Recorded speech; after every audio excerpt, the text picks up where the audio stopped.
વડોદરા શહેરના પરશુરામ ભઠ્ઠા પાસે વિશ્વામિત્રી નદીમાંથી મગરના મૃતદેહને બહાર કાઢવામાં આવ્યો હતો।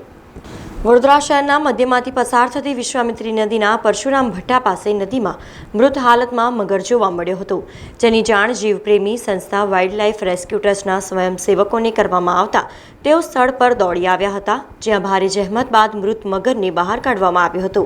આ મામલે વન વિભાગ સાથે સંકલન કીર મૃત મગરને પશુપાલન દવાખાના ખાતે પોસ્ટમોર્ટમ અર્થે ખસેડવામાં આવ્યો હતો।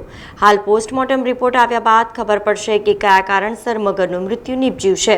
મગર 8 દિવસ કે 7 દિવસ જેવું હશે। આજે આ દેખાવામાં આવ્યો, છોકરાએ જણાવ્યું કે અહીંયા મગર આવ્યો છે પાણીમાં મરેલો। તો તાત્કાલિક મેં જઈને જોયું તો મગર આગળ નીકળી ગયો હતો, પછી અંદર ગયો ને અંદરથી પછી એને બહાર કાઢ્યો અને મરી ગયેલો છે। ખાસો ટાઈમ થયો છે એને અને બહુ ખરાબ સ્મેલ બી આવે છે। અને અમારું wild life rescue trust WRT અમારું સંસ્થા છે। અમે મરી ગયેલુંનું કારણ તો જે વિશ્વામિત્રીમાં જે કેમિકલ્સ વગેરે કંપનીના છે એના કારણથી ખાસા પહેલાં બી બહુ મગર મરેલા અને આ પાછો એક બીજો બનાવ થયો છે કે આ જોવા મળ્યો છે બીજો જ મગર। સમાચારોના સતત અપડેટ માટે TNN ન્યૂઝને YouTube પર સબસ્ક્રાઇબ કરી બેલ આઇકોન પ્રેસ કરો અને અમારી સાથે જોડાયેલા રહો Facebook, Instagram અને Twitter ઉપર।